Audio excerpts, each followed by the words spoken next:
Good evening, you're with headlines today. I am Simi Pasha. The big story we're tracking this evening, a 12-storied under construction building collapsed in a Chennai suburb this evening. One person has reportedly been killed and 9 have been injured. 11 people have been evacuated. Almost 50 people are still believed to be trapped under the debris. Eyewitnesses say the building suddenly collapsed like a pack of cards after heavy rainfall, trapping more than 50 construction workers. The name of the real estate developer is Prime Srishti Residential. Sources say this was his first venture outside Madurai. The name of the project is Trust Heights. NDRF officials, paramedics and municipal workers have been pressed into action. 12 fire tenders and 100 personnel are currently involved in the rescue operation. The building is located at Molivakam near Purur in the western suburb, about 20 kilometers from Chennai. The city has been witnessing heavy rainfall for the past few weeks. Let's get a word from our correspondent Shesha Reddy, who's joining us on the phone line from Chennai. Shesha, the last we spoke, rescue operations are underway in full swing. 50 people still believed to be trapped under the debris. Any headway? Well, Simi, even now the rescue operations are still underway. The rescue team from Arakonam is on its way because after heavy rains, there are a lot of junctions have been diverted because of the water logging in several areas, and the team is taking some more time to reach the spot. And the sniffer dogs and the other rescue teams, as directed by the Chief Minister of Tamil Nadu, Jayalalitha, has already reached. Those works, those equipments that will be used for the metro rail and the other Chennai Corporation has also reached. So everything is under place. The rescue operations are still underway. At this point in time, we do know there's a confirmation that one person has been declared dead, and the other people who have also injured and who have inside the debris are also being admitted at the Ramachandra Hospital in Porur. The rescue operations are still underway. We've been tracking very closely to know what exactly could have been behind this particular mishap. Well, Shesha, stay on with us. We're also being joined by Editor South T.S. Sudhir, who's with us on the phone line. Sudhir, considering what a huge building, this was a 12-story building, its collapse, rescue operations are likely to go on through the night. Yes, in fact, the few people who were admitted to the hospital, the good news is that only one of them is in the ICU. The others have only suffered injuries. The person who is in the ICU has suffered head injuries, so he is being kept under observation. But at the moment, Tamil Nadu Chief Minister Jayalalitha has asked for the relief operations to be finished quickly, because she does realize that this has been going on for almost 2 to 3 hours now. Of course, there's huge traffic jam in that area, which is making it difficult for the officials to reach there first. But subsequently, some kind of a green corridor has been created between the accident spot and the nearest hospital, which is about 4 kilometers from the from the site of the mishap. So that has been ensured. But yes, priority even now to ensure that most of those people who are trapped inside under the debris are brought out safely and quickly. Rescue operations on in full swing, 20 kilometers away from Chennai. 50 people still believed to be trapped under the debris. 1 dead, 8 people injured. T.S. Sudhir, Editor South, telling us that 1 person out of the injured is currently in the ICU. We'll continue tracking updates with you, Sudhir and Shesha. Thanks so much for those latest details. Meanwhile, 10 people, including 3 children, were killed and several others injured in a building collapse in northwest Delhi's Inderlok area. Rescue operations continued for hours as several people were trapped under the debris. Locals claim it was a disaster waiting to happen. Kamaljeet Sandhu reports.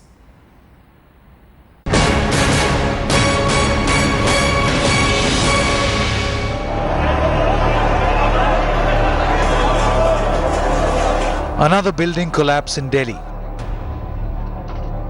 More lives lost. A 3-story building fell like a pack of cards at 8:30 a.m. in North Delhi's Inderlok locality on Saturday.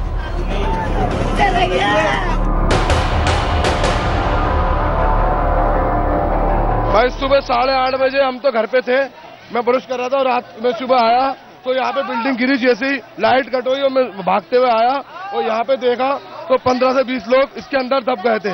मेरे यहाँ पे बस building गिरी थी, हमें ये जानकारी थी, जिसकी वजह से यहाँ कोई भी नींव नहीं थी।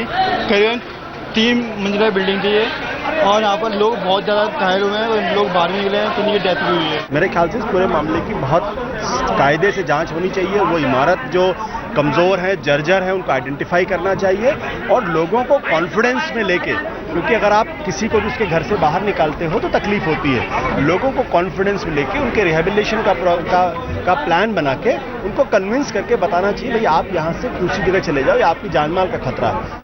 Early this morning, a 3-story building has come down. We believe there was a weakening of the structure because of some construction going up close by, but obviously you can see scores of people out here. Difficult for the police to really manage and yet get all these people out. While over 14 people were pulled out from the debris, 3 were rushed to a nearby hospital in critical condition. Rescue teams struggled for hours. The building was reportedly constructed illegally. While the 2 officials of the Municipal Corporation of Delhi have been suspended over the incident, the agency has ordered an inquiry. Police और बाकी सभी बचाव कार्य agencies rescue operation कर रही है। अभी तक 9 लोगों को रेस्क्यू किया गया है और जिसमें से 4 लोगों को हॉस्पिटल द्वारा ब्रॉड डेड घोषित किया गया है। The latest incident is a stark reminder of the poor condition of many buildings in the capital. A survey conducted from January to April this year by the NDMC speaks for itself. 140 buildings in North Delhi are on the verge of collapse. But if we can try and show you once again, that is the spot where this entire incident has taken place. Extremely difficult, but obviously police still fears that a few more people could still be buried right inside, and the priority is to have a rescue and obviously an assessment done of the nearby building so that more damage cannot be done. With camera person Pinaki, this is Kamaljeet Sandhu in Delhi for Headlines Today. Prime Minister Narendra Modi today kick-started his 2-day Pathshala for BJP MPs by asking them not to indulge in promoting their family members and engaging with voters on the social media. The grooming session saw lectures from Prime Minister Modi, Home Minister Rajnath Singh and Party Patriarch L.K. Advani, who is expected to teach MPs how to conduct themselves in Parliament.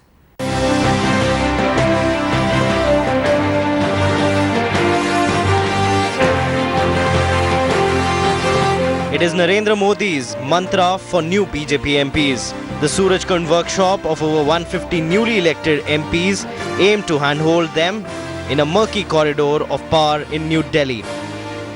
The BJP is keen to avoid any slip-up on the part of its MPs, which can prove dear. Taking lesson from the PR disaster that the erstwhile UPA often faced. The tips from Modi himself included ways to maintain standards in public life and carry the message of good governance to the people. 5 साल हमें संसद में काम करना है और विधि विधायी पद्धति सीखना है, और इसलिए दूसरों के अनुभव से सीखना आसान होता है। नए पुराने सबको बुलाए हैं और इसमें हम कुछ बात अपनी भी कभी अवसर मिला तो दे सकते हैं, जो हमारा अनुभव है, और जो और लोग अनुभवी लोग आएंगे उनकी बातें हमको भी जानकारी में मिलेगी। मैं विधायक था, असेंबली का कामकाज और पार्लियामेंट का कामकाज में बहुत फर्क है, और निश्चित रूप से आज ये 2 दिन की शिक्षा में हम लोगों को बहुत बड़ा फायदा होने वाला है। BJP Patriarch L.K. Advani will address the MPs on the second day of the workshop on Sunday. The idea is to keep them together, to make them understand about the basic philosophy of the BJP, the functioning of the party and its system, and also the parliamentary responsibilities. The Congress, however, said it was amused by Modi's exercise. जो experienced MPs होते हैं वही उनको train करते हैं, लेकिन हम लोग को थोड़ा आश्चर्य हुआ कि जो आदमी पहले टर्म का एमपी है उन्हीं को आप प्रिंसिपल बता रहे हैं, तो थोड़ा अजीब लगता है। It was a mixed bag for the first time BJP MPs.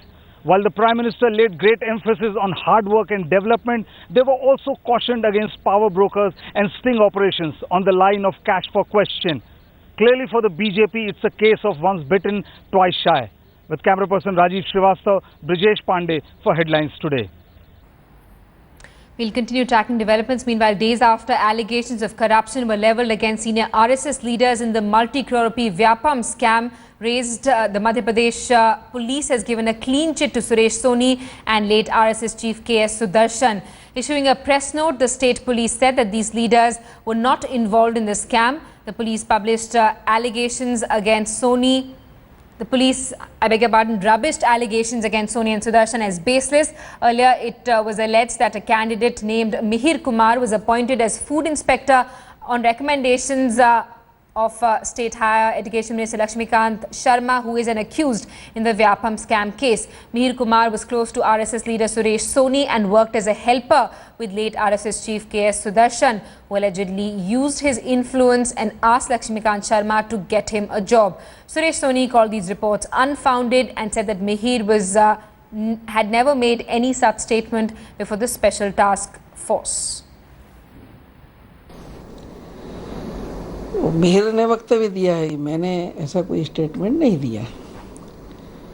पर प्रश्न एक ही उठता है कि 6 महीने पहले से जो कोर्ट में केस चल रहा है उस अंश को नेशनल मीडिया के अंदर और दिन भर दिखाना विषय को कोई ना कोई एक पॉलिटिकल डिजाइन लगता है। सत्य क्या है ये अदालत को तय करने दें।